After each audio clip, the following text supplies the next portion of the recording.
State championship hope still alive for 4 teams. 1977 champ Peoria High facing 68 champ Evanston. Both teams trying to revive the past.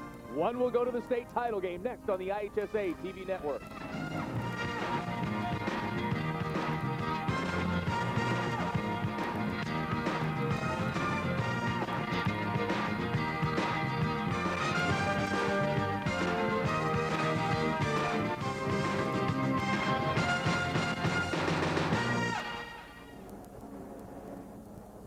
It's the final day of the high school basketball season here in downtown Peoria. Welcome to Carver Arena. I'm Lee Hall. It is down to 4 teams in Class AA. Second-ranked Peoria High School has everything on their side, the home court, and they are expected to win. Meantime, Evanston, unranked, tries to pull the upset and spoil the home crowd's fun. Here for the call of today's first semifinal, Dave Bernhardt and Mark Lindo. Gentlemen? Thank you very much, Lee. You know, the phrase defense wins championships sometimes gets worn out a little bit, but for Peoria Central and Thornwood, at least in this tournament, it's what's gotten them here, and really it's what could lead them to a possible state championship berth tonight. Absolutely. I'm excited about this basketball game. Both coaches, both teams love to play defense. Evanston holds their opponents to 42% field goal percent shooting. Peoria plays baseline to baseline, and the best way to play defense is negating the opposition's best player, negating his touches. We'll see what the game plan is today. Now, if you take a look at the road that these two teams traveled, you can see how defense really played into it, especially for Peoria Central. The 47 points that they allowed against Peoria Richwoods, well, that's their high total that they have allowed through the entire tournament. Huge wins over state-ranked Limestone and Lincoln. And then again yesterday in the quarterfinals, despite only leading 45-41 with 2:45 left, they closed hard the Lions with that 20-point win. For Evanston, now they've had a little bit different way. Yes, they've not allowed too many points, but they've had to come from behind. It took a last-second shot to beat Niles West. They trailed Hubbard by 16 points in the first half, and then yesterday against Belleville West, late in the third quarter, trailing by 11 before finally coming on to win that one 58-50. Well, you know, you take a look at these ball games, and you're going to get some marquee players in the state of Illinois, and we have a couple today, and they're nearly mirror images of each other. First of all, for Peoria Central, Sean Livingston. Well, Sean Livingston is just an incredible talent. What impressed me so much yesterday in the quarterfinal win was his ability to pass the ball from the high post to low post and handle the basketball. One of the premier juniors of the country. He's a big-time player, averaging over 15 points a game. And then for Evanston, the Northern Illinois University recruit, Mike McKinney, arguably one of the best 6'3" rebounders in the state of Illinois, had a tough first half, but carried his team in the second half when it mattered with about 12 points in the second half and 3 exciting slam dunks. You know, both these two coaches, Chuck Bisher for Peoria Central and Paul Prima for Evanston, would probably tell you that their teams did not play their best games of the season yesterday. Well, they've mapped it all out. How about today's keys to the game for what these two guys will have to do? Well, first off, for Peoria Central, they have to return to Ruffin. Dan Ruffin, the All-Stater. He had a tough one yesterday, 1 out of 8, but he's the quarterback, and he's the guy that will get their team going.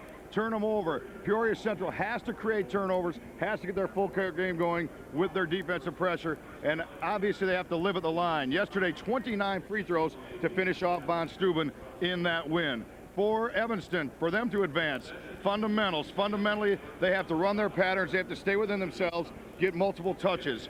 Perimeter pressure, they have to negate the guard play of Livingston, Ruffin, and Ree. And then an aggressive attitude. Peoria definitely the favorite, but Evanston can't sit back and hope to win. They got to go out as the aggressors and come right at the Lions of Peoria. And very quickly, Evanston cannot afford to fall behind in this one. They've done it their last 3 ball games. They could be in a little trouble if that happens today. Well, they can't play catch-up against Peoria Central, so they're going to have a good first 4 minutes and a good first quarter. We've got a big day of basketball coming up, but right now you stay right there because we're going to step aside momentarily. You get these words from your local stations.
Welcome back to Carver Arena at the Peoria Civic Center. Thanks to our friends over at the JMP Radio Group for providing a perch for our bird's eye view shot.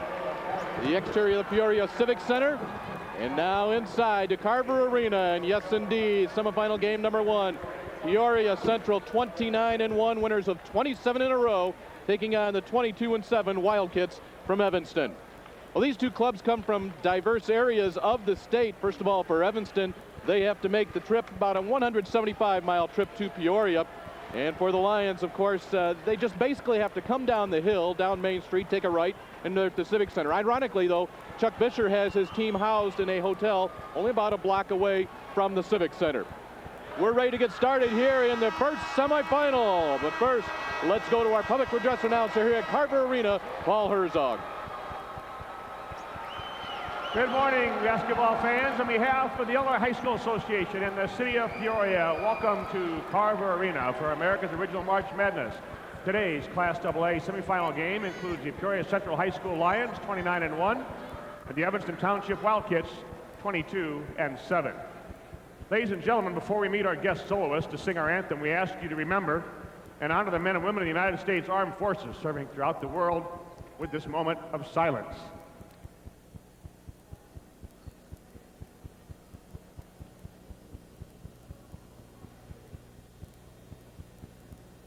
Thank you, and thank them.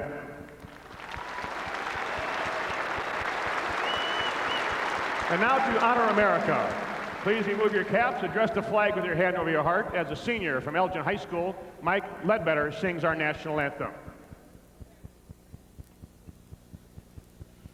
Oh, say, can you see by the dawn's early light what so proudly we hailed at the twilight's last gleaming, whose broad stripes and bright stars through the perilous fight o'er the ramparts we watched were so gallantly streaming, and the rocket's red glare, the bombs bursting in air, gave proof through the night that our flag was still there. Oh, say does that star-spangled banner yet wave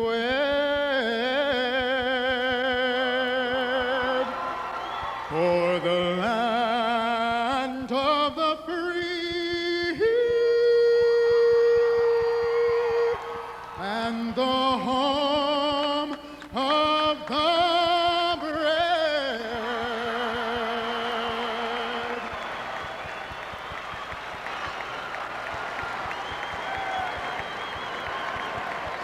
And now let's meet the starting lineups for this semifinal game.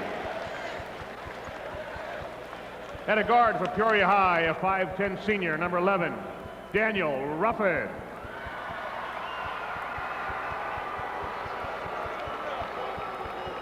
At a guard for Evanston Township, a 6'3" senior, number 5, Mike McKinney.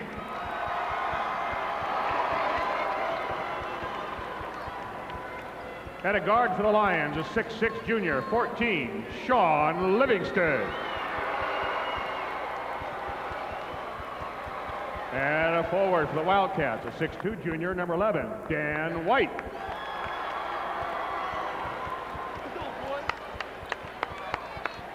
Another guard for Peoria Central, a 6-foot junior, 22, Brandon Lee.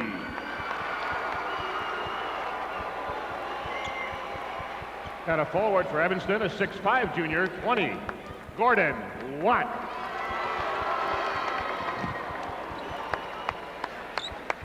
For the Lions at forward, a 6'1" senior, 32, John Ruffin.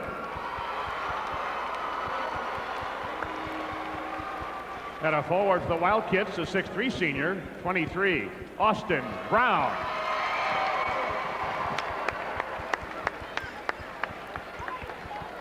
center for Peoria Central, a 6'6" sophomore, 34, DeAndre Miranda. The center for Evanston Township, a 6'6" senior, 42, Jonathan Blakely. Head coach at Peoria High in his 25th season, 24 at Central, a record of 497 and 184, Chuck Bisher. Head coach, Evanston Township, 4 seasons, all at Evanston, a record of 82 and 28, Paul Prima. No other state in America. Your starting lineups today feature again guards and strong ones, maybe the best trio of guards in the state, and that would belong to Peoria Central. Daniel Ruffin, Sean Livingston, and Brandon Lee. DeAndre Miranda, the sophomore, had a big ball game yesterday. For Evanston, talked about Michael McKinney, but you've got some strong forwards in the form of Gordon Watt, Austin Brown's a defensive stopper, and yesterday Jonathan Blakely had himself an outstanding day. Once again here we have our ceremonial ball presentation to our officials of this contest, and President of Bank One, Bill Funkhauser, doing the honors here today, and it is great the community support they get here in Peoria for the boys Class A and AA tournament. Our officials today in this first semifinal, Craig Jeffrey, Stanley Mitchell, and Kevin White. And of course they have earned their way here by virtue of their work throughout the regular season. Rated by the Officials Association all year long, by the IHSA, and by the coaches. Good officials. Hey, how about the matchup? We talked about the guards. We've been talking about guards all weekend, but you got a great matchup in DeAndre Miranda and Jonathan Blakely, both at 6'6". Blakely has an extra 25 pounds on Miranda, but how soft was Miranda yesterday? 10 points, 11 boards, and just soft hands, able to finish inside. Let's see if those two negate each other, or if Blakely has that 25-pound advantage and gets the ball higher to the 10 than does Miranda. Blakely and Livingston will do the honors at center court.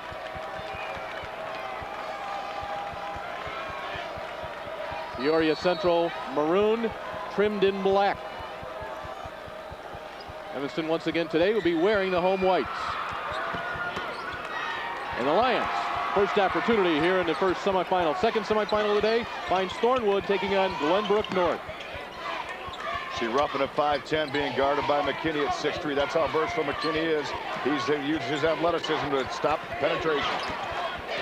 Daniel Ruffin got off to a slow start scoring yesterday. Can't get the first one here. The Wildcats want to run. Ahead to McKinney from Watt. The great look by Watt. McKinney with a finish, shades of the second half yesterday, or the fourth quarter, especially when Evanston pulled away at the end. Brandon Lee on the kick out to Daniel Ruffin. Ruffin, a third-team All-Stater. Watt knocks it away. White picks it up. The tempo is set here early. Austin Brown will give it back. Now Sean Livingston leaving the break. Ruffin. That's a huge shot for Ruffin. He was 1 for 8 yesterday. We talked about the return of Ruffin in the pregame. He missed his first shot today, but he nails a 3. That'll pick up his confidence. Matchup on this end is McKinney and Brandon Lee. Interesting how the coaches maneuver their man-to-man defense matchup. Pair of 11s, Dan White goes to the rack. White saw a little bit of a seam and got his man on his back, laid him with his left hand. Ahead to John Ruffin. We go the other way. McKinney the pull-up. Gordon Watt crashes the board. McKinney follows. And the thing is, McKinney picked up the garbage, but it was Gordon Watt that kept it alive by his athleticism running the floor. You have to assume a miss when you're on the offensive end. So Gordon Watt really kept that ball alive for McKinney to finish. Watt, a 6'5", 180-pound junior. Early to Evanston. Ruffin coming out of the blocks in a hurry. Averages 13, 1 field goal yesterday. He's got 2 already today. Feeling it. Watt looking to take control here early.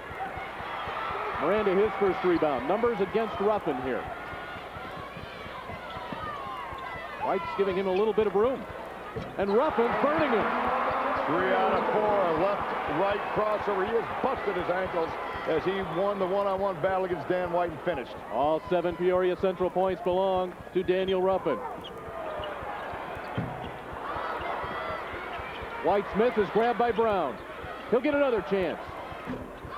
And another. Miranda swats it out of bounds, and it will be Evanston ball. Here's where these teams come from. Peoria, 113,000 out of Peoria County. Enrollment under 1,000. Mid-State 6, an outstanding basketball conference. Evanston plays out of the Central Suburban South. Their enrollment just a bit over 3,000. Cook County School. The population of Evanston, about 73,000. Going to stay right here. Good penetration, slashing the basket by Mike McKinney, being very active after a quiet first half yesterday. He picked up where he left off at half number 2. They like to run an inbounds play here with Dan White throwing the ball in, running himself off a screen, strong side or weak side, and setting up a three-point attempt. He is their best three-point shooter with 59 on the year. John Ruffin got popped in the nose there and is bleeding, so he will have to leave the floor. Our first substitute of the day will be Tyson Langhorn. He's a defensive specialist as you take a look at John Ruffin, a 6'1 senior. Right on the bridge of the nose. Tyson Langhorn, excellent minutes yesterday off the bench. Watt, athletic move to the basket, but there's the sophomore Miranda.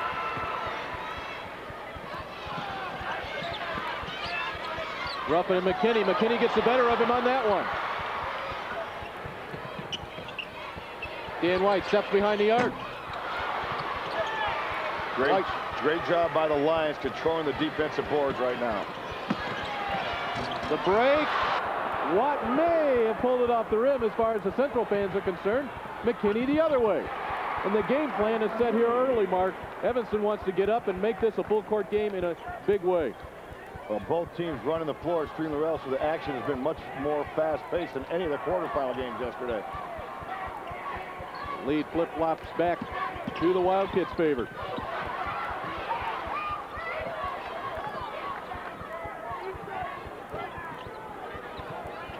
Tyson Langhorn, they let him shoot. Block out by Blakely. McKinney, a 2-on-1. Can't get the kind roll, and Miranda with his rebound once again. That's his third already. Livingston finds Ruffin, deep three. Long rebound, Langhorn, nice shovel inside to Livingston. Great vision by Langhorn, and Livingston's first touch of the game in the paint, and he finishes a little 12-footer. Peoria on top by a point. Switching on ball screens right now on the perimeter. White cannot get anything to go.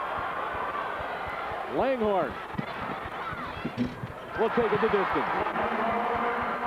We have a game of runouts right now. It's been a layup contest in the full court. Both teams playing good half-court defense, but transition hasn't been there. An offensive foul.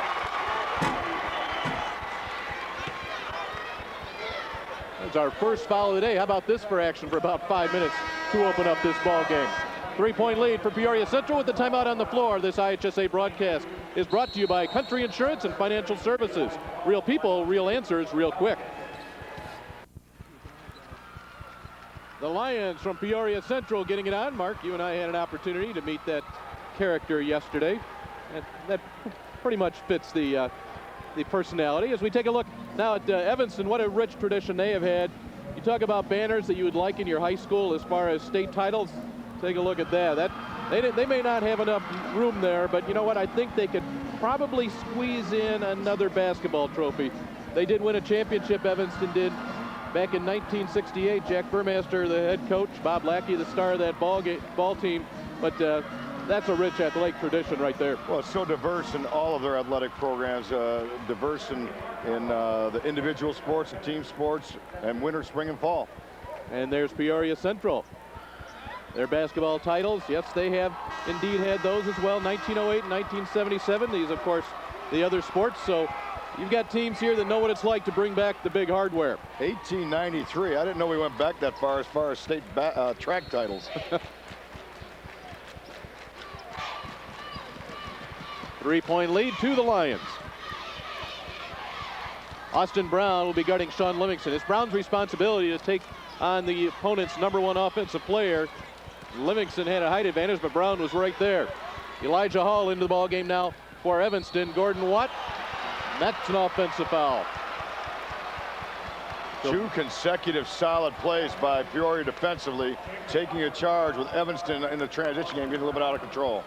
These teams match up pretty well as far as scoring. You see how Central's defensive numbers, 49 points per ball game for a 30-game season. That's getting it done. Both teams obviously shoot real well. Evanston 62% from the field, and you see how strong the far right column the rebounding numbers are for Evanston, and that is a major concern for Chuck Fisher and Peoria Central.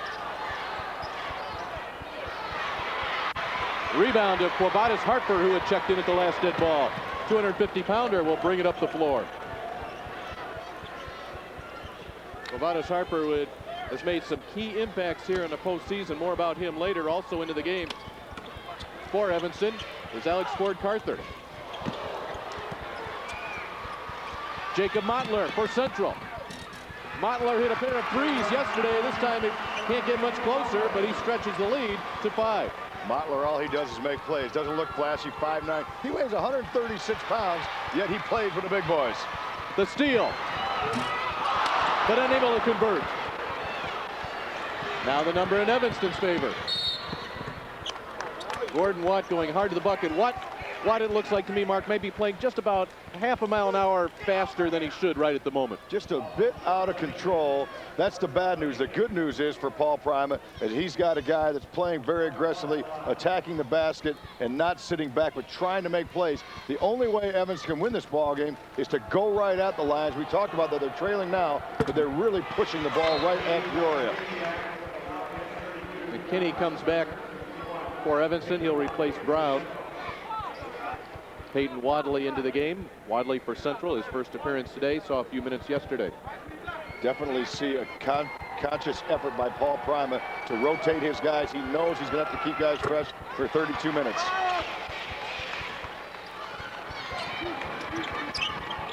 Langhorn. This is Wadley.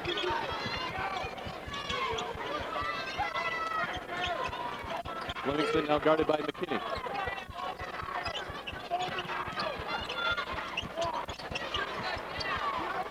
Mottler. Quavadas Harper thought he had the rebound. Instead, it comes back to the Lions. Here, that was John Ruffin, kept the ball alive. Livingston finds John Ruffin inside, and that pass right there, nothing flashy, nothing spectacular, but it's one of the reasons that Chuck Fisher said that Sean Livingston is the best passer he has seen in Peoria in 40 years. There's a lot of things you can't teach. That's one of them, is vision. Not a good attempt there from Watt.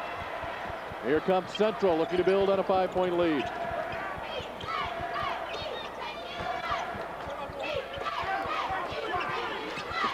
Mottler guarded by Alex Ford Carther. It was Carther's 32-foot runner at the third quarter buzzer that sparked Evanston yesterday. The tip goes for John Ruffin. John Ruffin really active, averages only 4.9. He's got the last 2 buckets. That time a tip in as he got his hand over the rim and just touched it back in.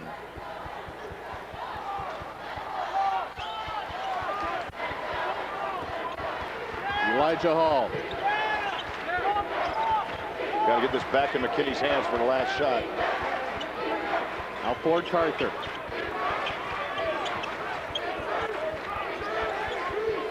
They may not be finding the man you want to see. Clock winding down. Are they aware of it? Harper, strong. 0.2 seconds left. He's going to be shooting 2 free throws. Interesting play there. They spread the floor, and everybody was thinking McKinney, including me. But they went to Quavadas inside, and what he did is he got his man on his back, spun to his strong side, got the ball up on the glass, and draws the foul.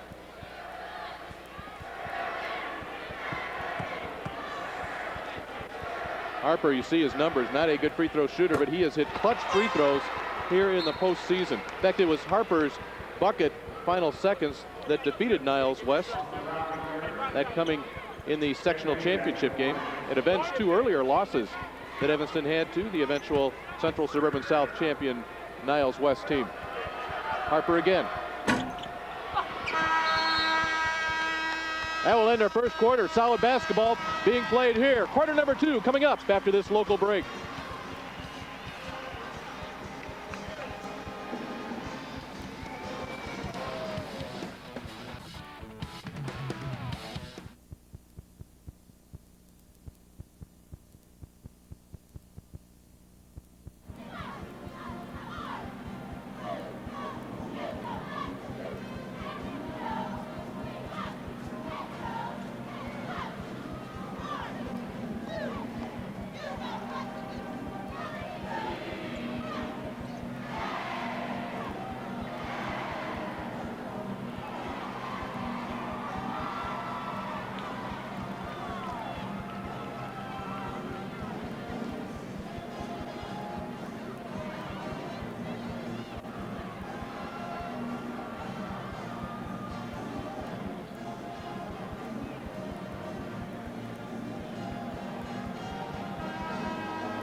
Jonathan's, you'll see his presence on the floor. One way that we measure the effectiveness of players is we look at the scoreboard when they enter the game, and we look at the scoreboard when they leave the game. And more times than not, when John's on the floor, our team is playing very, very well. He is a team player. He's been able to blend nicely with what we had already been building in his absence. A lot of players can't do that coming in late in the season. He's mature. He started for us as a sophomore and a junior, and his veteran experience is going to be very valuable to us in the next couple of days here. Speaking about it, Quavatis Harper goes strong. Blakely, the son of former WMAQ TV anchor Derek Blakely, and it was a tough year for Jonathan. Obviously a veteran coming back, but really didn't become active until December, make that February 15th, suffering from a stress fracture. And here's a young man that has had an amazing story this year. Quavatis Harper, ineligible last year, all excited about coming in this year, and was pretty much his caregiver for his grandmother, who passed away in September. And Quavatis then ran into further difficulties with really a serious automobile accident late in the year. In fact, he missed several games because of facial surgery. Yeah. Adversity after adversity after adversity, but that's what high school athletics is about. How much a coach can influence your life and be a father figure for you, like Father Prime is. And there's Harper again. A big body, just very, very agile. Harper 6'5", 250. Mike McKinney now guarded by Brandon Lee. Ford Carter. A little miscommunication here, and now the Lions will look to take advantage. Daniel Ruffin headed to Bradley University. He'll stay in his hometown. Brandon Lee, big game yesterday. Ford Carter, very competitive player, will bring it down. We talked about Evanston having to be fundamentally sound. They want to push the ball, but they have to get more touches in their half-court offense they've gotten on most of their trips. Kenny takes a couple of hop steps, a big jump, and it goes the other way. People that don't understand that call, if you jump stop with both feet and elevate, you're fine. He went off 1 foot and then another foot. Excellent call by the official. First quarter numbers, just 27% for Evanston, 42% for Peoria. That's going to win you a few ball games. 27%, well, that's a tough way to go. Right now the Wildcats trailing by 5. Mottler cannot cut into that. He may get another chance here. Incredibly disciplined guards are Peoria Central. Quick first step from Ruffin. Still comes up empty. The sideline break to Brown.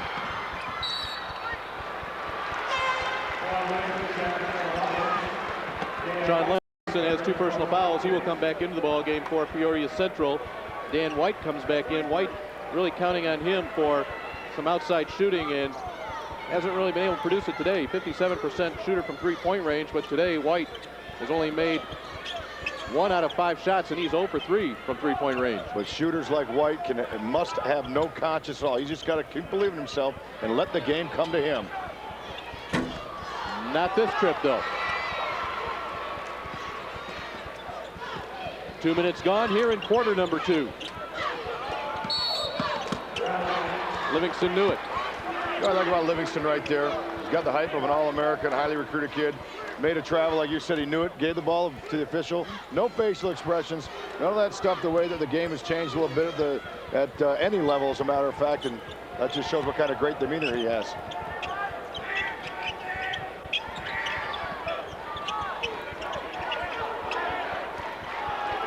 Mike McKinney will try to figure out this Peoria Central defense. Nobody home except Ruffin. Carter tried to grab him and stop him. Can't. Ruffin can't finish, and there's Harper flying down the floor. Boys, Harper giving them great minutes.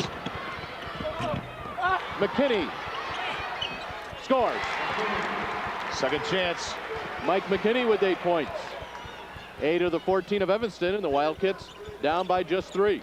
Wildcats getting opportunities to the open floor. They just can't get anything going. Their half-court offense. They put those 2 things together, they'll be in business.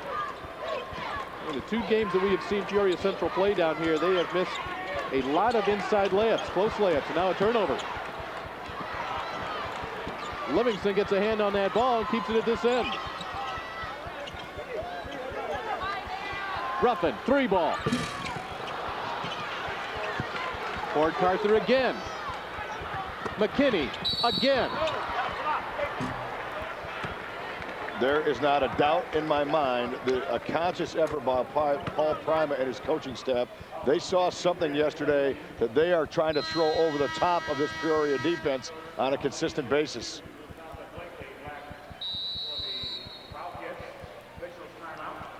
We have a timeout on the floor with 4:49 to play in the second quarter. Peoria Central by 3.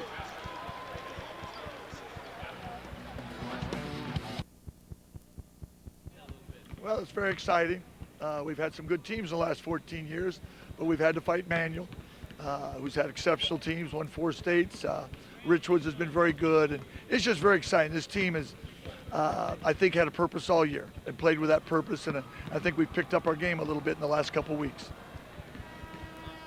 I think, Chuck Bisher, your team has picked it up since November 30th. That's when they lost to Limestone, 48-47, and all Peoria Central has done since then is win 27 in a row. And yes, indeed, even with the success, the recent success of Peoria Manual, this is a school with rich state tournament experience.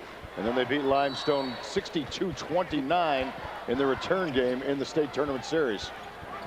That sent a message to more than just Limestone. Peoria changing defenses in his zone right now, trying to trap. John Ruffin will get whistled for that one. Notice Chuck Bisher do that yesterday as well, out of a timeout. Usually an opposing coach is planning a man-to-man play, a set play. He goes ahead and changes his defense. Outstanding coaching on both sides right there. It's all about recognition from your offense, though. Before you attack a defense, you have to understand what defense it is you're attacking. White will take those few seconds right now to do that very thing.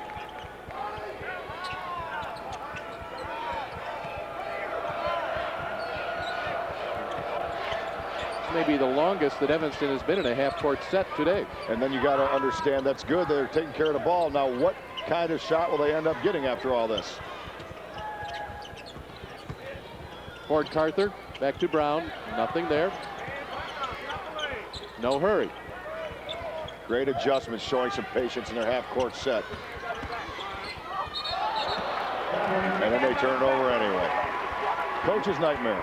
White turned around, made the pivot, and he didn't see what he was expecting to see, and then just kind of kept sliding along. And again, what he needed to do there, that jump stop is such a lost art. That's taking care of business.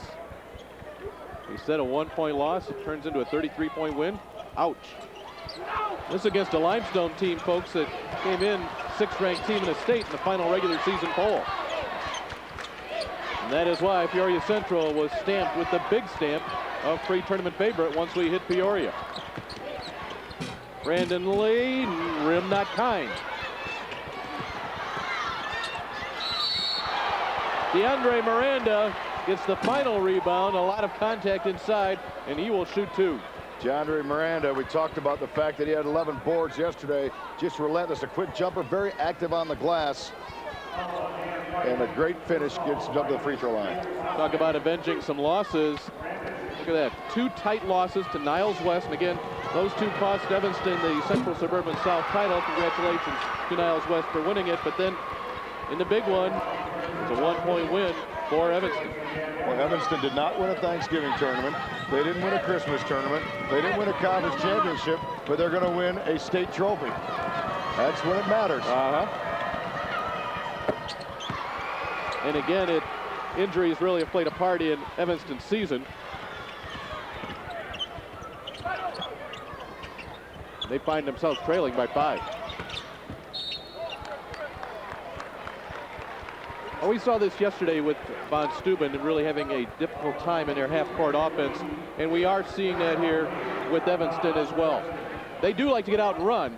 However, they just seem to be struggling a little bit finding the right person with the right ball in the right situation here. Well, half-court offenses are so difficult for high school kids to go ahead and grasp hold of. That's why the game has evolved into an 84, or in this case, 94-foot game.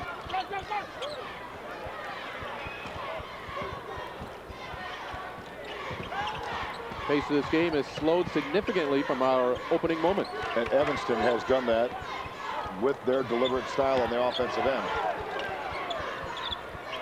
Langhorn on McKinney, giving away about 5 inches.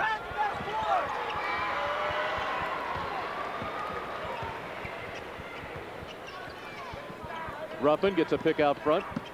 About 3 different changes of speed on the way through. Langhorn. Watch the rebound. 3-point shooting, only 1 of 13 for these two teams combined today.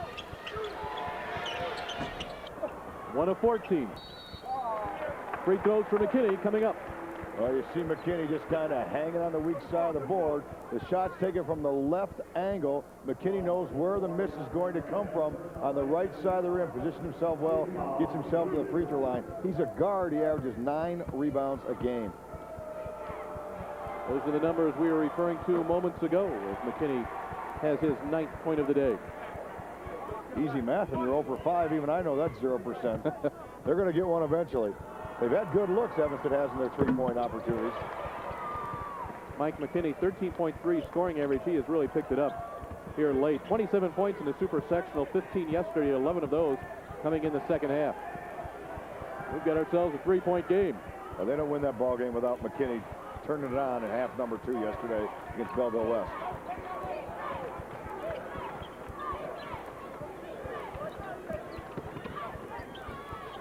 Ruffin open. He has had a tough time on that rim today. McKinney finds Watt. Flies to the hoop. Open floor play, and he is really an exciting player when he gets it out and runs. Gordon Watt with the finish. 19-18, Central by just a point. Defense picks up a little bit here.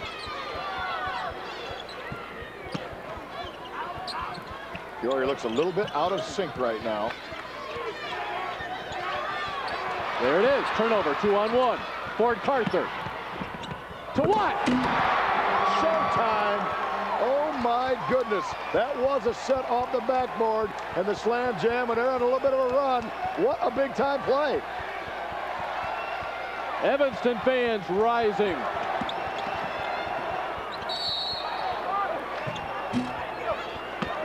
Well, you saw Ford Carter make the move down the lane, glancing over his shoulder. You knew he was going to get it to Watt. You just didn't know how. He goes glass. It just was an exciting play from the get-go. He had a 2-on-1. He looked away, put the ball high off the glass, knew he had his trailer there, and the strong finish by Gordon Watt. And it really pumped up this Evanston crowd. And it gives the Wildcats the 1-point lead. We have 1:14 to play in this quarter. Peoria Central has scored 2 points. Ruffin got that great start, and then he's been very, very quiet. It's like they've tried to get Livingston involved, and they haven't really been able to. Leon McKinney. Nice drop to Miranda. Great drive, draw, and dish. You beat your man off the dribble. Weak side rotation comes to help, and you got the lay-in on the weak side. Down by a point. Does Evanston want to hold for the final, and will Peoria let them? And will they try to put Gordon Watt in the post and try to get the 3rd foul on the last play of the half on Sean Livingston? Kind of a tough spot to be, this half-court line at your heels. Watt breaks a little bit of that distance away. See, they're gonna want either McKinney or Watt to have the ball. Watt because of Livingston's foul situation.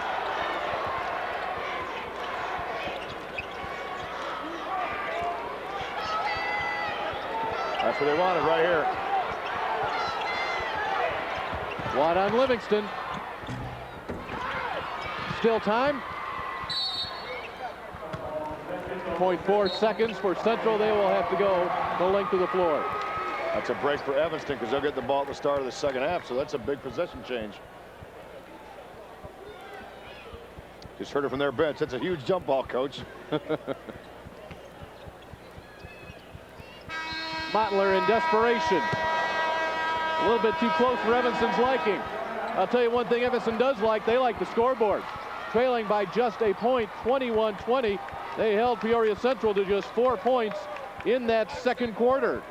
Momentarily had the lead. We've got ourselves a ball game here in semifinal number 1. Peoria Central looking to go to 27 28 wins in a row. Let's go now down to Lee Hall. Lee? All right, thanks, Dave. Coach, a better offensive start for your team, but then it kind of slowed down. Yeah, we didn't make any shots. They guard you good, and they pound us on the boards, but we missed some good shots. This team still hasn't played its best basketball downtown here yet. Well, there's a reason. We're playing good teams. No, we're not. And I don't make excuses, but Sean's pretty dinged up with his ankle, and we got to get him in the game. He's got to get himself in the game. And we got to do that to help ourselves offensively. Good luck to you second half. Thank you. All right, Chuck Fisher, Central head coach. Back to you, Dave. We had a fast-paced first quarter. 17-11 was the Peoria Central lead at that time. It's now 21-20 Central. Halftime coming up.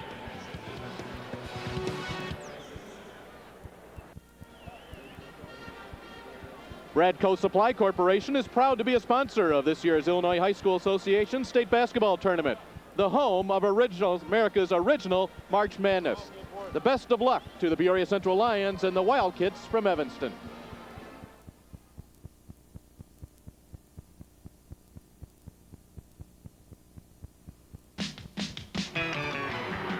Need a truck? Call the red, white, and blue fleet from Elite Truck Rental. Elite's loaded with trucks in all sizes ready to serve you. Plus, at Elite Truck, your reservations are guaranteed, you're in and out fast, and you always get a great price. And we are back at Carver Arena. Close ball game here in our first semifinal. Evanston trailing Peoria High School 21-20 at the half. We are joined here at the half by Matt Scheckman. He is the beat writer for the Quincy Herald-Whig, covering high school basketball over there. And Matt, we've seen this a couple of times this year. We saw the football coach from Pontiac, Mick Peterson. Now we see Lauren Wallace suspended for recruiting violations, I guess is the best way to put it. What was the situation over there with Coach Wallace? A kid from Pittsfield named Brooks Allen transferred to Quincy at the start of the school year. The situation was his family had met with Coach Wallace prior to enrolling at the school, which is a violation of IHSA bylaws. That in turn led to Coach Wallace being suspended and the kid being suspended. The kid's violation got overturned by the board of directors, and then ultimately the year suspension for Wallace was reduced to 15 games. We've seen this, I mean, this game we're watching right here, Peoria Central. A couple of guys transferred. Brandon Lee, Sean Livingston transferred in. Those were both challenged and investigated by the IHSA. We're seeing a lot more of this crackdown all over the state. Yeah, and I think the IHSA really wants to limit the contact between coaches and players and parents, and limit the transfer for athletic purposes. If you're going to transfer for academic purposes, they won't say a word. But there's too many, they feel, too many people, coaches out there going to summer camps looking for kids, and they're trying to really crack down. Yeah, we see so much of that now. Kids transferring to get to a better team, to maybe, you know, hey, I'm not at a very good football school, I want to go to a football school.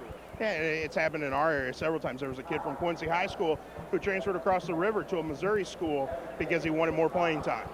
You know, and it happens in all sports, not just basketball. Downstate folks are saying, all right, you're cracking down on our guys, but what about Chicago? I mean, I think the perception is in downstate that, you know, everybody in Chicago is recruiting. Why are you cracking down on the little guys downstate? Oh, and that's very much the perception downstate, because with the public league rules and kids being able to transfer and pick the school they want to go to going out of 8th grade, you know, kids from Quincy don't have a choice. They have to go to the high school, or if they want to go to a private school, go to Quincy Notre Dame. Well, shouldn't they have a choice? Well, that's not the way it works there. Yeah, there is that innuendo that every public league school is a cheater, so to speak, which we know is not the case. But downstate's got to get used to that. That's the way it is. In a big city, kids have choices. Small towns, they don't. You got to get used to it. Of course, we see Hales Franciscan under investigation now after winning a state title a week ago. Yeah, I think the coach may have said a few things he regrets now. But again, you know, private schools have different recruiting rules. You know, public schools can promote their school to kids in lower grades. So can private schools. The rules just have to be the same, and everybody's got to play by the same rules. It's that contact, though, between coach and player, coach and parents, that's the sticking point. It is, and you got to, especially with high school kids when they transfer, they got to be enrolled before a coach can make contact with the player or the family. You know, if they want to investigate the school, the family, so to speak, go to an administrator. Don't go to the coach. You got to find out the rules first. Parents aren't expected to know the rules, but if they go to an administrator first, they'll be okay. Matt Scheckman, Quincy Herald-Whig, good talking to you. Thank you very much. All right, enjoy your weekend here in Peoria. Back with second half action coming your way. Don't go away. We'll be right back at Carver Arena. 21-20, the Peoria High lead. Back after these local messages.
Oh, the lines are forming for tickets to today's games at Carver Arena.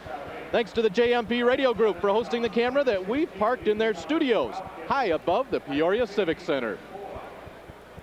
And the folks here inside Carver Arena have been entertained here. A one-point game at the half, Peoria Central and Evanston. We welcome you back to the interior Carver Arena with Mark Lindo. I'm Dave Bernhardt. And, you know, we always like to, you know, we talked all night about how this game is going to match up, and people were coming here today wondering. I'd say it's entertaining. I'd say they have certainly gotten their money's worth even after one half, let alone what's going to happen after this. I think it's gone up and down. I think both teams have played great defense and negated each other's strengths, and that's why we had a close ball game.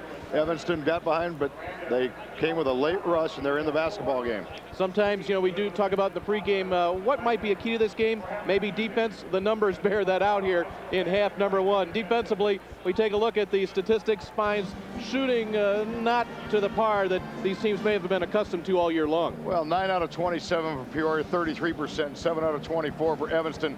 I attribute that to defensive pressure, defensive intensity. The big key on these numbers, 1 out of 8 and 0 out of 6. If you don't get it done from three-point line this day and age, you're not going to be able to pull away from somebody, from any opponent. So both teams have to get better looks at the basket.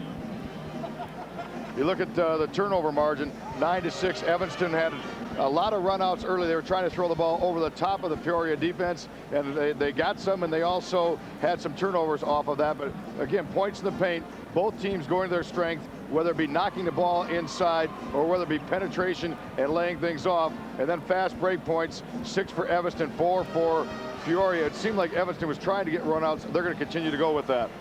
Well, when you only have 41 points on the board, your leading scorers are not going to have a lot. However, Mike McKinney has gotten off to that big start of 10 points. Those 7 for Daniel Ruffin came in the first moments of the ball game, and we really thought that maybe Daniel was going to get that scoring game back into gear for him, but then the Evanston defense pretty much took him out of it. Well, I think the other thing is Sean Livingston, 2 points. That's not going to get it done. He's an all-stater. He's going to be a high Division I recruit. Again, it's going to come down to McKinney. It's going to come down to Livingston. Whoever it is that steps up their game that's a primetime player, that's who will carry his team to the championship. We still have more for you coming up here at halftime of the first semifinal game today, and a 1-point lead belongs to Peoria Central. We'll take a break and be back after these local messages.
Paul Prima standing by. Lee.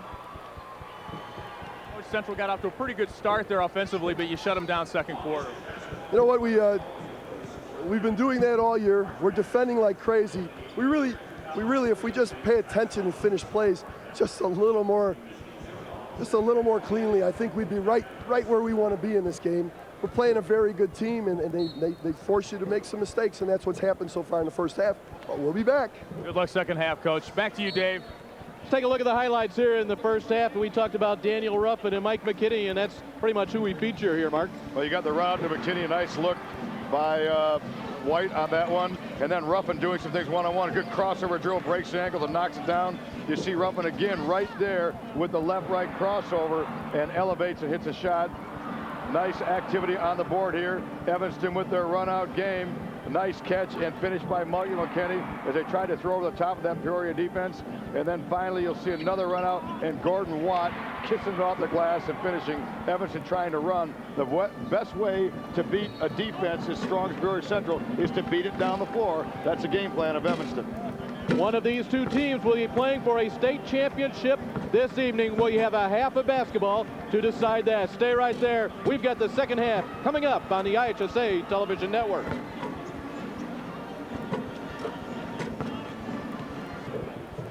Evanston 22-7 on the year. Peoria Central 29-1, winners of their last 27. Only a point separates them after the first two quarters.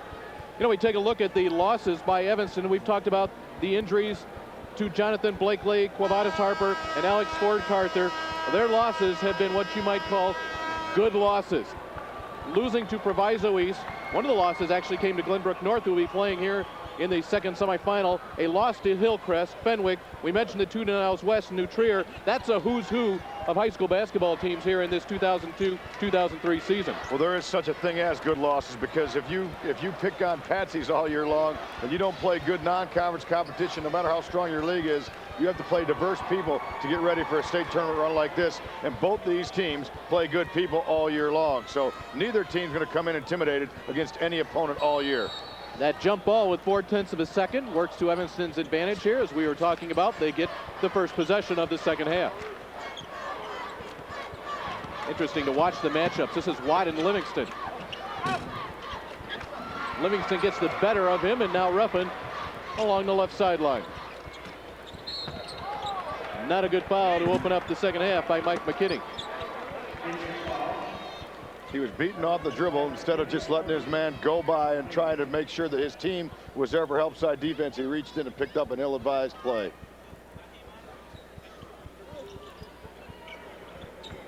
Livingston able to look over the top. Watt using his strength. Livingston closed hard from behind, disrupted that shot by McKinney.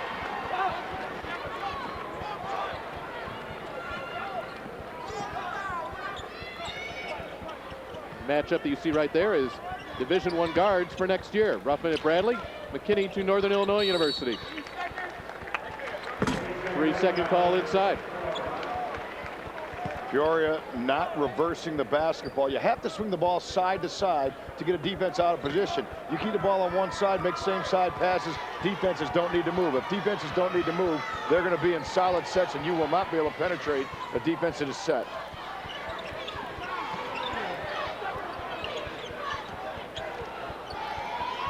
Watton, Livingston. Here's the McKinney-Lee matchup. It's interesting. Both coaches will switch matchups along the way to give people rest. Will not go for Watt. Watt's got to take Livingston to the rack and try to get that third foul. I don't think they want him taking 12-footers. Ruffin around McKinney. Coast to coast, hesitation, dribble, showed his all-state prowess right there. Mike McKinney is down. This does not look good. First thing he grabbed was his ankle, and that's a bad sign because it was a bad turn on his ankle. The irony of this is yesterday the ankle injury, in fact the left ankle injury, belonged to Sean Livingston for Peoria. There's Mike McKinney, the 6'3", 190-pound senior. Mike McKinney, an incredible leaper, handles the ball well, great defender. You know, the interesting story about him, Northern Illinois recruited him and signed him early on. I was talking to Paul Prime and I said, you know, what other mid-majors or maybe any levels above that were recruiting him? And he said, interesting story about Mike. He decided and opted not to play AAU ball where he usually get exposure. He stayed with his team all summer and was an Evanston Wildcat, heart to heart. McKinney injuring his left ankle. Let's take a look.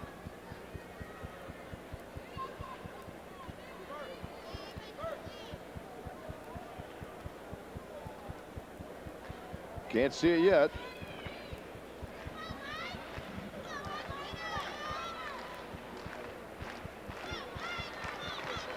Looks okay there.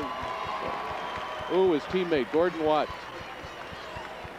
Yeah, at the last second. Ruffin went to the rack, and then he caught the foot of Watt. And he's not walking off as well as Livingston did yesterday. Take a look at the scoring numbers for Peoria, 87. They put that number on the board against Peoria Manual. That came in the state tournament. 47, the low mark. That was their lone loss back on November 30th. And they might challenge that today. Only 23 points on the board right now, but they won't care at all if they have more than Evanston and they get to the finals tonight. Mike McKinney heading off into the training room. Mark that down, 23-20 with 6:30 to go. And see where the Wildcats go from here. They go at the steal. Mottler inside the arc. Great shot. Shot fake, gets his man there, goes up and under, and off the dribble, he nails the 17-footer. A steady player off the bench for Peoria. Now, McKinney's loss here is felt so many different ways. Obviously, they take away his 13-point scoring numbers, his 9 rebounds per game, his 6.4 assists per game, and they lose the ball handler, but Watt has a chance for a three-point play, and as you had said, Mark Lindo, he needs to take Livingston or anyone to the hole. Well, he's got Livingston with 2 fouls. Livingston, he's going one-on-one with him, 1-4 flattening out the court. His last 2 trips down, he pulled up, but this time he drew the contact, faded to his left, and we just saw on the replay, and drew the foul from Livingston. So that's huge. That's going to negate his ability to be aggressive. That comes at the 5:56 mark. So 2 key plays, 1 trip down for each team's marquee guy, 1 out and 1 in foul trouble. 3-point play makes this a 2-point game. Ruffin keeps the dribble alive. The block from behind on Livingston. Sean Livingston to shoot a couple of free throws. He hit the line yesterday. He was 11 of 14. Yeah, he basically sealed that game. Well, they made 29 free throws in 41 attempts yesterday, and he sealed things down the stretch. What'd you say that was with 2 minutes to go? A 4-point game against Von Steuben? With 2:45 left, it was 45-41 Peoria Central. They ended up winning by 20, 63-43. And I think they only had 1 basket that last 2:43. Everything else came from the charity stripe. Speaking of 1 basket, that's all Livingston has today. He adds a free throw for a 3-point total day so far.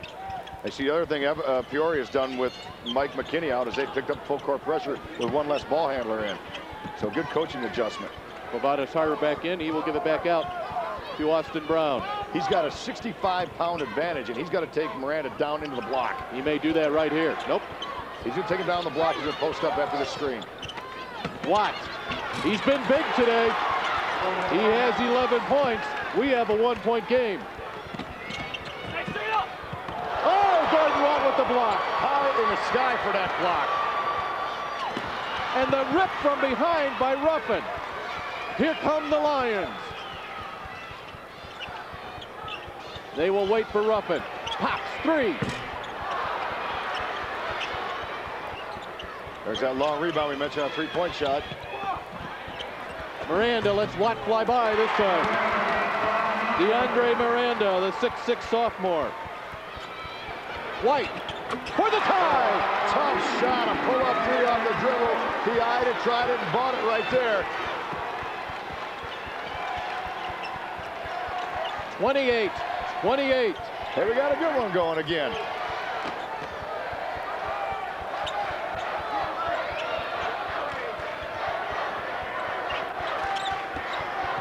What does Livingston do with Watt? Takes him into the paint. The foul is called, and I believe it may be on Alex Ford Carter. And it is. Timeout on the floor. We are all knotted at 28 here in the semis.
And welcome back to Carver Arena. Tie 28-28. Brandon Lee led the Lions in scoring yesterday. This is his father, Fred Lee, who played for Peoria Manual back in the mid-'80s when they went to state. Has it been tough for you? I mean, Central and Manual, pretty good rivals. How tough has it been to switch over and root for Central? Well, basketball is basketball, so basically the basics are the same. Hard-nosed, fundamental defense and team ball, so not too big of a difference. Tell me about what kind of advice you gave Brandon. You've been to state before. You know what it's like. What kind of advice did you give your son? Basically, just to savor the moment. You never know if you'll get to this spot again, so just savor the moment, play hard, and leave it all on the court. Tie game. What do you think? I expected this. Evanston, they're a pretty good team. Big physical guards that can score, big bodies that get on the glass, so it's a pretty good team. All right, that is Fred Lee. He's young enough. He looks like Brandon's brother. I'm telling you, he looks like Brandon's brother, but this is his father, and looking for a trophy here. Back to you. Lee in that Peoria Manual, Peoria Central connection. Brandon Lee actually was the ball boy for all 4 of Peoria Manual state championships. And here he is at Central. Ruffin unable to give Peoria the lead. Tough shot off balance, couldn't get the roll. That's a tough pass through traffic. Livingston is there. Ford Carter returns the favor, and now Langhorn. What the block. What a sequence in these last 15 seconds. Up and down, and nobody could make an offensive play, but there were about 3 defensive plays in a matter of 15 to 20 seconds. Both teams just going right at each other, playing very aggressively. High score with Brown running the offense. Not a score. Ford Carter gives his team the lead. Well, he hit the runner from 35 feet yesterday. He hit a runner right there to put his team ahead.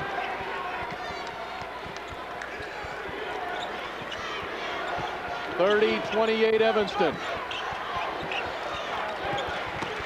Livingston, a chance to tie from the line. Great matchup right there. Sean Livingston with a hesitation dribble.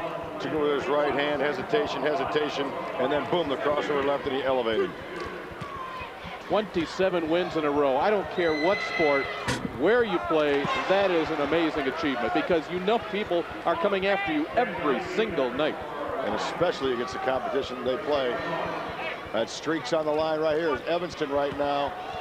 They've taken the awe factor completely out of this game at this point. They are not in awe of the Lions.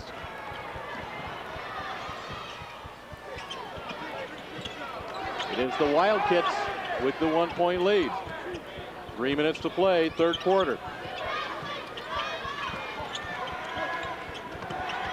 Harper, hard to the hole. And how soft a touch for a guy for 250 pounds, and he kisses it softly off the glass.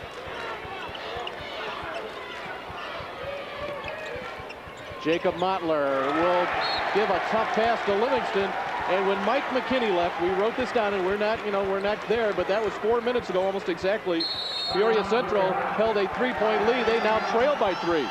Evanston has shown what they have done in the postseason. That is overcome basically their entire season, overcome adversity, but most recently in the postseason, big deficits in the sectionals, big deficits, I should say, in a super sectional, and they come from behind here, and they eventually take a lead. Well, down 21-5 in the super section you mentioned, down 11 yesterday, and they've won 10 of their last 11. They lost to Niles West twice, as you mentioned, and won the one that counted by 1 point. A very impressive team. I just mentioned a moment ago, the off factor is gone. A lot of times you play a top-ranked team, whether it's Kaiser East, Crane, West Aurora, Peoria Central, and your players aren't off. Can we beat them? Evanston right now, the off factor is gone. They're going right at them. We talked about that in the open as far as one of the keys is they had to be the aggressors. You can't sit back and hope. They've done that. And I think they have Sean Livingston right now quite a bit out of sync in his game. He's gotten no flow, no rhythm, and that has an awful lot to do with the changing, with the overplayed defense that Evanston's providing right now. Livingston with just 4 points. He has only attempted 4 shots from the field. He's 2 of 4 from the free throw line, and that's in addition to his 3 fouls. I think the biggest shot of the game so far was that pull-up 3 by Dan White. I mean, that's not the one that's put them ahead, but they were down and in a little bit of funk, and White caught the ball, looked, and decided, hey, I'm a good shooter. I've done it before, 59 threes a year coming in, and he nailed it. Evanston came into this tournament leading the tournament team in terms of field goal percentage, 3-point percentage, and rebounding. They've been strong on the glass today. Peoria, the second-ranked team in this particular Elite 8 in the categories you just saw. The steal, the break, and 2 free throws for Ruffin. Boy, Ruffin has to have at least 3 steals in this game. I don't know if you have it on your screen, but I know he had 5 steals yesterday with his 7 rebounds, and he is just a pickpocket, is Ruffin. But he makes plays for his team. Tyson Langhorne back in, and also at the scorer's table is Mike McKinney.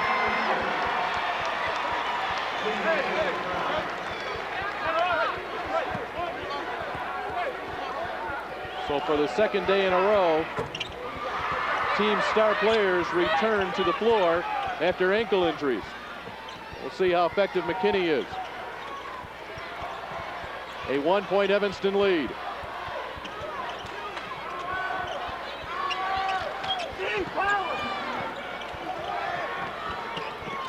Dan White finds Ford Carther, but a whistle. Turnover will give it back to Central. And had they executed that properly, they were running a pretty good set, but they got the backdoor cut they wanted by Ford Carther.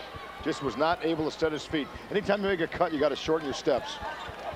10 turnovers, Peoria, 13 for Evanston. With the points off, 9 points off turnovers for Peoria. Evanston hasn't been able to parlay that into any scoring. Ruffin for the lead. White looks ahead. There's Ford Carther. Tough rebound for McKinney to track down. It will be Daniel Ruffin. Under 2 minutes to play in the third quarter. Ruffin will get Central the lead. Great slash into the paint. They opened up the red lane like the Red Sea, and he finished with a very nice spin move. Ford Carther again. Rebound Livingston. The quick foul to McKinney. You mentioned the prowess of Evanston from the three-point line all year. They've had good looks today and just have not been able to get any rhythm. It all comes in bunches. If they hit one, they might hit 2 or 3 in a row. I thought that Whites might get him going, but then they've missed their last 3 since then from the arc. Jonathan Blakely to replace Kovadas Harper. They always talk about free throws being contagious. If your team's making them, everybody does. It's the same thing from the arc. It just starts to come so easy when you knock down a couple. Full court pressure. Alex Ford Carther will guard Ruffin. Ford Carther tore his calf muscle at Christmas. He missed time this season. Considered to be one of, if not the best, hockey goalie in the state of Illinois from the high school people. DeAndre Miranda. Mottler. Fort Carther rips it away. McKinney running the floor. And we go the other way with Livingston. Ruffin, plenty of time. Book it. Great spot up through the guy on the ball, right in rhythm. Set his feet, got his body square the basket, and finished. Just like that, a 4-point Peoria lead. 3 seconds, Blakely. Oh, how this game has turned now.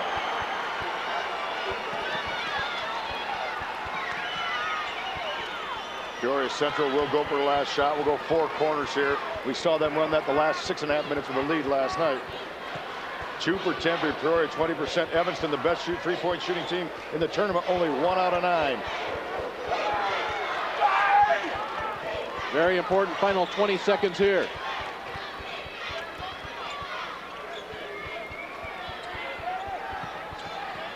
They trap Livingston. And Evanston will have the ball with 12.9.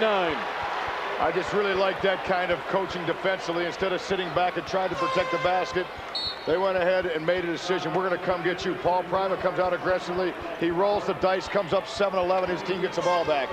He will send in Harper, as he generally does in the waning moments of a quarter.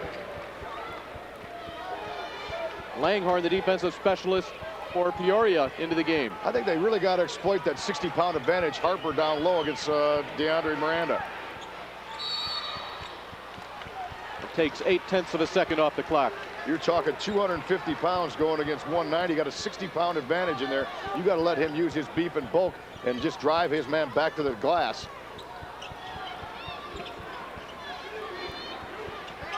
Evanston trailing by 4. We stay right here. Just relentless pressure by Peoria. They don't give you one chance to put the ball in the deck. Brandon Lee with the deflection. Foul called away from the ball. Brandon Lee will be called for it. That's his second. Only the second team foul on Peoria.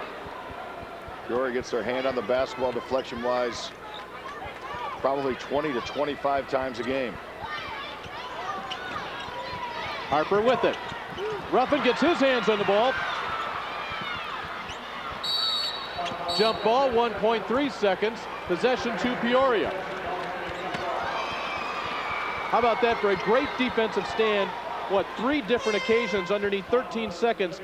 You did not get a clean handle on the ball at any point in time if you were Evanston. Just very, very active defensively, both hands and feet. Ruffin launches. Got glass. All right, hang on. Final quarter coming up. The state's second-ranked team, the Lions from Peoria Central, lead the Wildcats from Evanston by 4.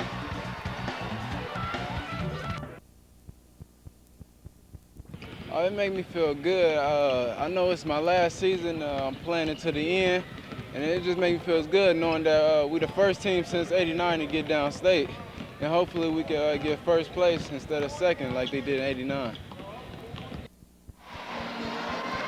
It is a rivalry here with the great basketball schools they have right in the city of Peoria. Of course, Peoria Manual, winners of 4 consecutive state titles.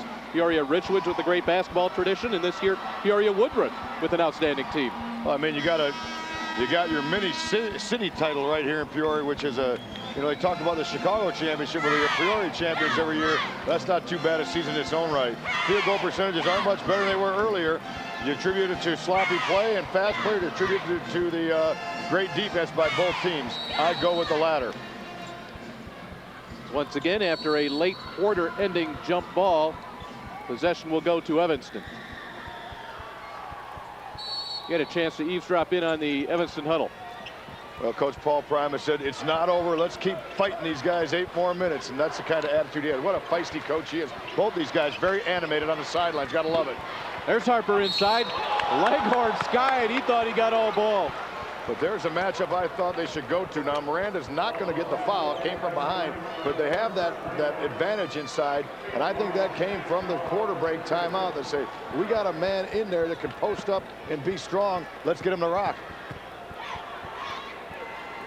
Harper today, 2 of 4 from the line. Elijah Hall will take the place of Alex Ford Carther. He's got too nice a shot from the free throw line to only be 48%. His mechanics are very solid. Softly through the net. Waiting on the substitution at the table, that would be Jacob Mottler. Mottler replacing Langhorn. Get yourself a little offense on that side of the floor if you're Chuck Bisher. Good officiating, making sure they know what's at the table. The winner of this game will move on to playing a state championship where they will face either Thornwood or Glenbrook North. That ball game will follow immediately this contest. Ruffin, oh, what acceleration. But a chance to tie on this trip for the Wildcats. Here's the 250-pounder. Hall, high arcing shot. The tip out to Ruffin. Miranda waits and scores. Great job by Ruffin. Let Miranda fill the lane, slow down his pace. Saw out the corner of his eye Miranda around the floor. Miranda with a finish.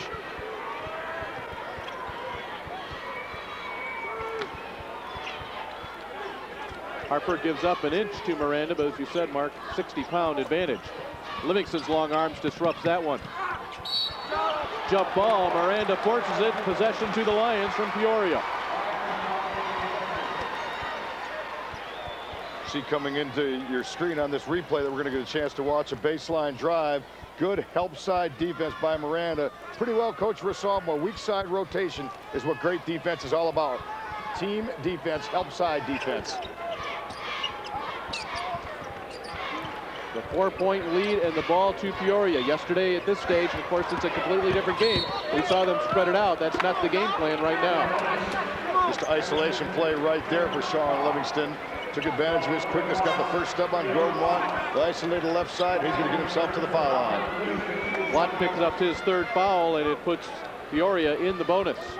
Only 3 team fouls for Peoria Central, so it would be a while before Evanston would get the one-on-one opportunity. We said Livingston made a living at the line in the fourth quarter yesterday for the game. He was 11 of 14, 11 of his 15 points coming from the free throw line. That's amazing. Livingston only has 3 field goals this entire tournament. Who'd have thunk it? That's amazing. But yet he's still contributing. Harper from 15. McKinney could not keep it in.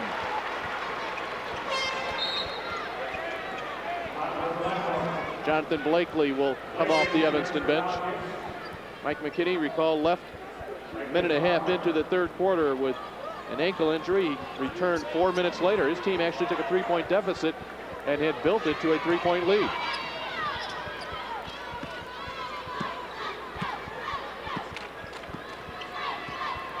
Livingston, the transfer from Peoria Richwoods, played here in the state tournament as a freshman for the Knights.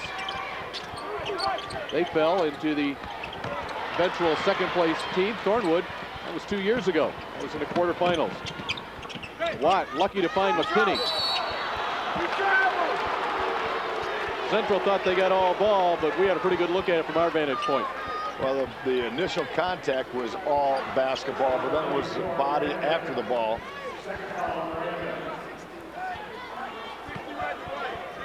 Rebounding numbers today turns out to be quite even, at least at this stage, 27-26. McKinney, big free throws. He has the first. That's 11 points for the senior. Very interesting right now with 6 minutes to go. See if Evanston extends into a full court set right now. They played mostly a half court defense. 39-36. There they go with their trap. Mottler, heady ball player. Not a great pass, however. Lee did everything he could to keep it in. And with 5:50 left, Evanston with the Longwood could tie. Mottler knew what he wanted to do on the weak side of the floor, so the thought was there, but the execution was not.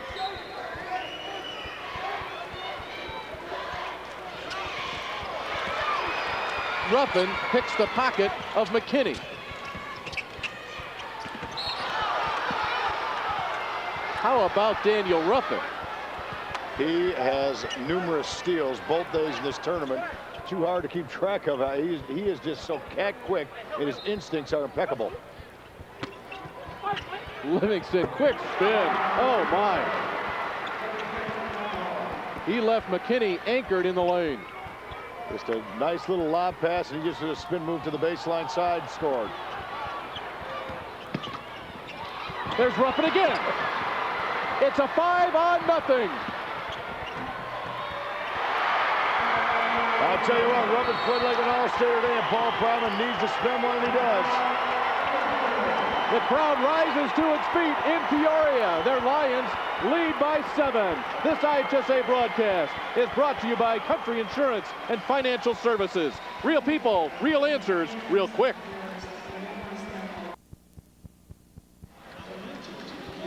Number 11, Daniel Ruffin, has made it happen here for the Lions. Full court on the push. He strips his man of the basketball for the umpteenth time, and then with the finish, takes the ball coast to coast with explosive speed in the open floor. Seconds ago, and I mean seconds ago, Evanston had the ball trailing by 3. But 2 Ruffin steals have been parlayed immediately into 4 quick points. A 3-point deficit for Evanston has now become 7. Well, we talked about him having only 1 field goal yesterday.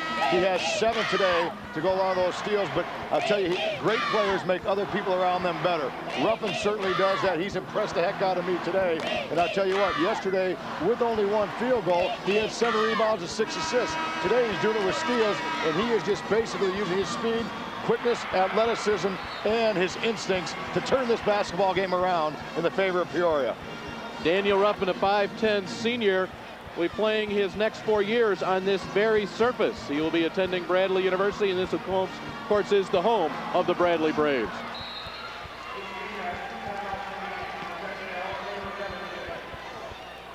Just an inbounds from about 3 feet away is a major chore right now. And what you have to do there is have somebody cut to the basketball instead of trying to stand and make it easy on the defense. So Evanston a little bit stagnant in their press offense on that particular play.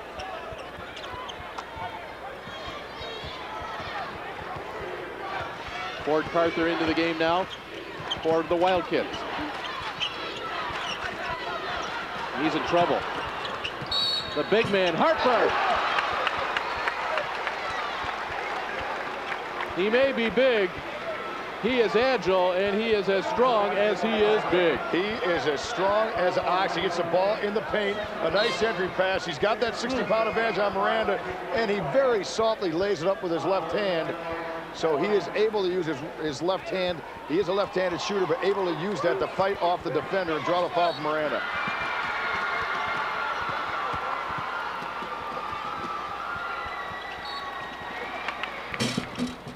Falls it in, his 9th point of this game. Pretty good production off the bench. He'll leave on the defensive end here as Blakely replaces him. Gordon Watt, who was so exciting earlier in the game, has been relatively quiet. He's going to have to turn up a notch if Evanston's going to get back in the game. Huge 3-point play makes it a 4-point game. The Lions spread the floor.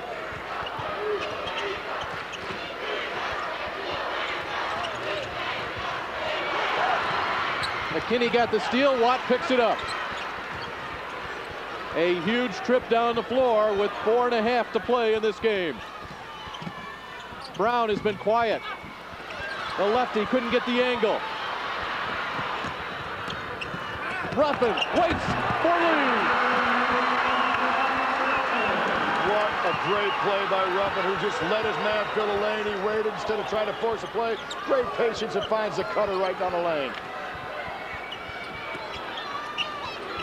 Watt to Brown over Miranda.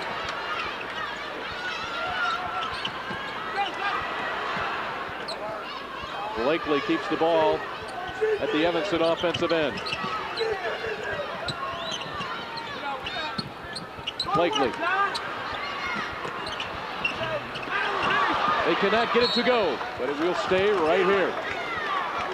And Harper will come off the Evanston bench. Paul Prima working his team hard. Situational substitutions going on right now for both teams. They're going a little bit of offense and defense, knowing what personnel they want on the floor down the stretch here on both ends of the floor.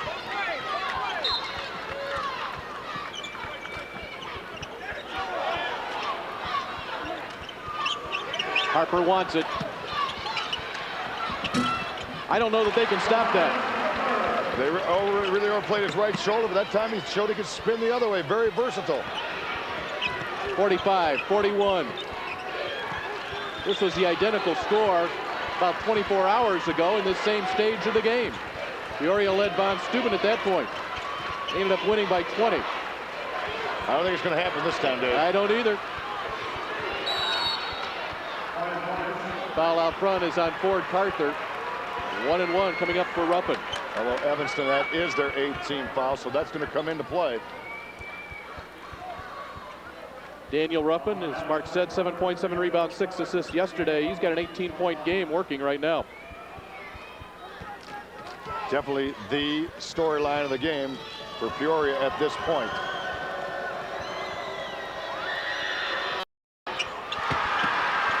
He's 3 of 3 from the line today. And he puts more credence in that statement right there with that free throw.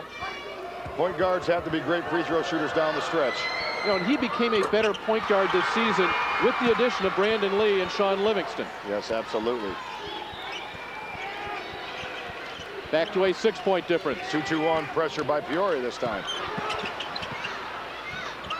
What a fourth quarter Bobatis Harper is having. That's his 9th fourth quarter point. Ruffin answers. Up and under and in with a scoop shot. Back and forth action.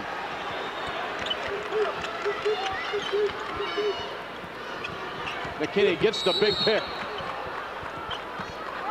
The officials trying to figure out which foul to call because actually they're almost simultaneous fouls that were called. Which way are we going? Tough call, and Paul Prime's going to have a word or two about that.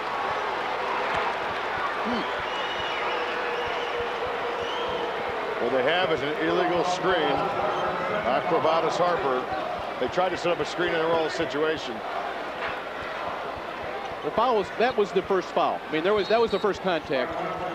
The only confusion was it appeared as if the officials were pointing at different players. We'll take a look right here as Paul Primer glances up at the scoreboard. To see the high post ball screen that McKinney tried to use. The second one would have been a block, but the first one was a block on the illegal screen.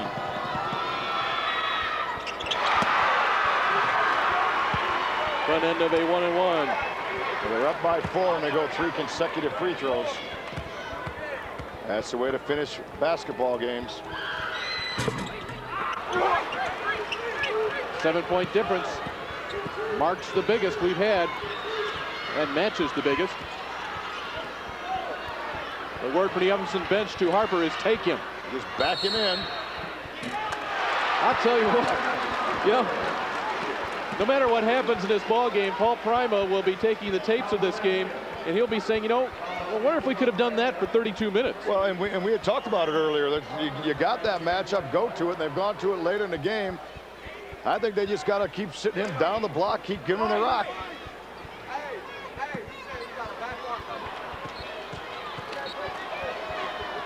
Not too late, plenty of time for Evanston. A young man, Harper, has 16 points off the bench.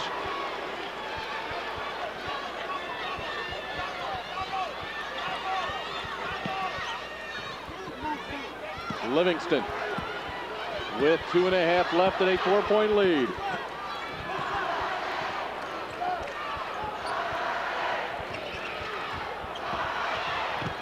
Livingston on the hesitation and the score.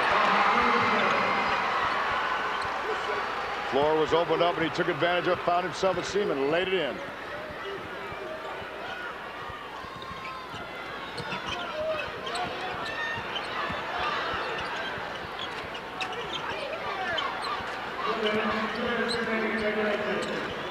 Blakely gives it up. Langhorn, Lee, and maybe 3.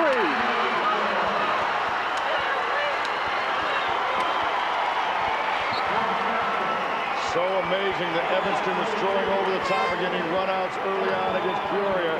And Peoria right now doing the same thing at the other end, getting runouts on the way. Let's listen in.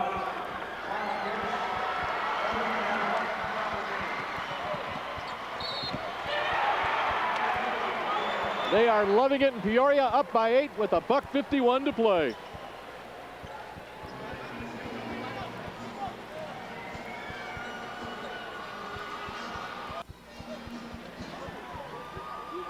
Hey, a special thanks to Three Fat Guys Pizza in East Peoria. They're the people that have been providing lunch for our very hungry crew, to say the least. Hey, their menu includes great pizza, sandwiches, and a whole bunch of appetizers.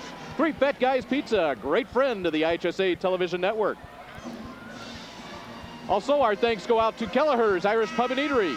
Great food on the Peoria riverfront.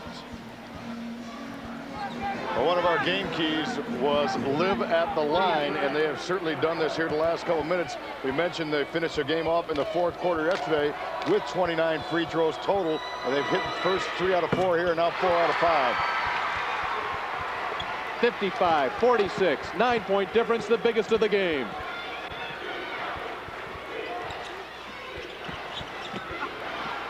Oh, a circus shot by McKinney. Up and under as he split 2 defenders. The arms went up, McKinney's went underneath. Got to start trapping right now. They're going to have to start getting some double teams and have third man rotation, the trapper's man.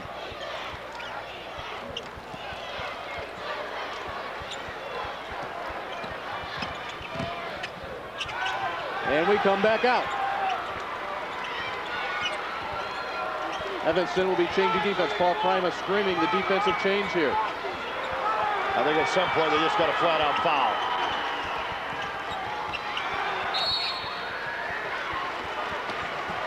I don't know if that was in the defensive game plan right there, the last 20 seconds. Well, Peoria did such a great job spreading the floor. It really negated the opportunity for Evanston to, their spacing was so outstanding, 18 to 20-foot spacing right there, that Evanston could not find itself an opportunity for a double team. That's a well-coached offensive delay game by Peoria and Chuck Bisher. Super bonus time now for Peoria. 16 of the last 17 games that Peoria Central has won have been by double digits. They have reached that mark now with 2 free throws from Miranda. Check that. We're just underneath that. We'll check the subtraction. 57-48. Got White back out there as a 3-point threat.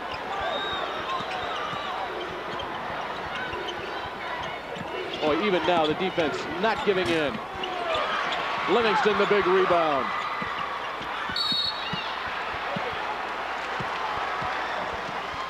And the Lions are playing in Peoria tonight.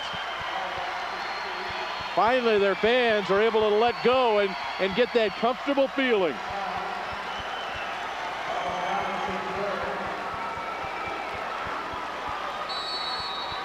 Timeout called by Evanston. It comes with 40 seconds to play, and the Wildcats down 9. It was almost a sigh of relief, Mark, from the Peoria crowd. I mean, they knew that they were in for a battle all day. They've been making the noise. They've been excited, but now it's going to be awfully tough, especially with the team that they threw out on the floor. Well, I tell you what a great first semifinal game we had. And you know, Evanston, they just came out very aggressively. They tried to run the floor. They took the game right at Peoria. But Peoria being a fine team that they are, a state championship caliber team, we'll find out tonight. But Daniel Ruffin, we talked about the fact that he had to come back today, and he certainly did. You know, the return of Ruffin was quite evident as he really made plays, stealing the basketball, running his offense, getting assists, scoring. The man did it all today. This copyrighted broadcast is presented for the exclusive entertainment and non-commercial use of our audience. Any reproduction, rebroadcast, or other use of this program without the express written consent of the Illinois High School Association and cost broadcast sales is strictly prohibited. But the other thing Peoria really did was two more things to really point out from an analytical standpoint. One, I thought they changed their defenses from man-to-man, run and jump. They played some 2-2-1 full court pressure, a couple sets of 1-3-1 zone, and then I thought they really spread the floor well. The last 3.5, 4 minutes of the game, the exact time frame they did yesterday. You had mentioned that. They did it today, so that wasn't an accident. It wasn't a guess. Chuck Bisher knows when he wants to spread the floor, and he's been at the free throw line the last 4 minutes of yesterday's game and the last 4 minutes of today's game. Sean Livingston looking to get into double figures. He had 15 points yesterday. He'll get another one. We are over 10 fouls on Evanston.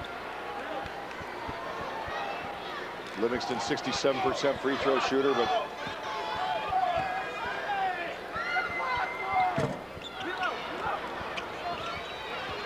Livingston misses both temporarily, creates havoc. Watt, who has been quiet in the last quarter and a half, will get an opportunity to go to the line with 32 seconds left. I think that's an excellent point you just made. He was incredible, Gordon Watt, with his energy, his athleticism, taking the ball to the basket, creating plays for other people on both ends of the floor for quite a long time. But a good adjustment by Peoria Central really put the clamps on Watt's ability to get to the basket in the second half. We have another game immediately following this one, of course.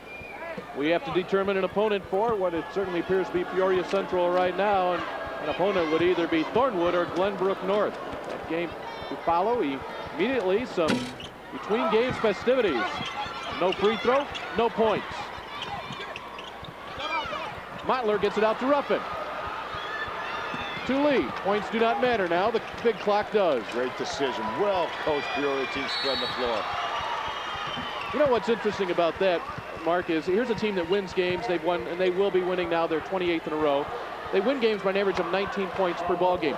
They really have not run into this situation too often this year where they do not have to look to score. I mean, it's not necessarily a tight game for them, but yet they understand their responsibilities in a closer ball game. That's an outstanding point, and that all comes to fruition through the fact that those things are worked on Tuesdays, Wednesdays, and Thursdays.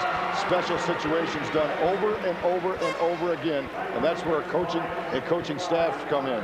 Coaching staffs are the most underrated people, assistant coaches in athletics, because they're the ones that do a lot of that groundwork. Now Evanston will empty their bench. They will take their starters off the floor. These young men will be coming back at 6:30 this evening. They'll be playing in the third place ball game.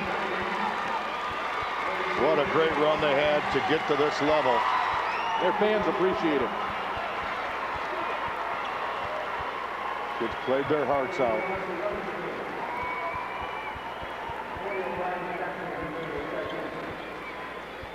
Dan Ruffin at the line, averaging 13 points per game. Yesterday he had 7.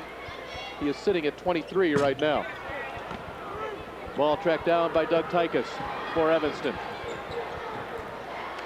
Tykus has it stolen. Jermaine Deligan sharing the ball. Lee can't get it to go.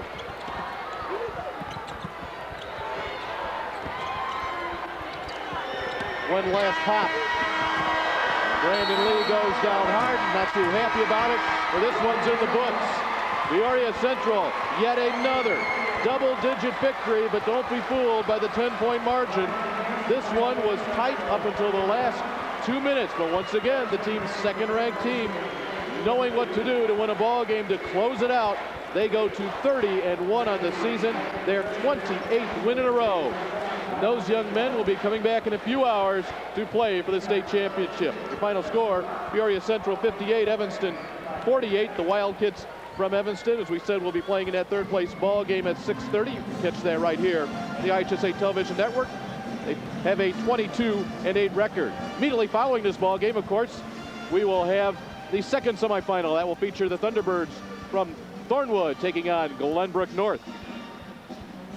Well, both teams fought it to the end. Peoria Central made all the plays they needed to. It was a Ruffin show, no doubt about that. Sean Livingston just enough to get the job done, but pretty good defensive rebounding. Let's check in now with Lee Hall. Lee? Yeah, we're with Chuck Bisher. Chuck, boy, this team, we saw it Monday in the Super Sectional. When it needs to, it can turn it on when it needs to. We had a tremendous stretch there in the second half. Evanston's good. They guard you, very, very athletic, which is our worst nightmare.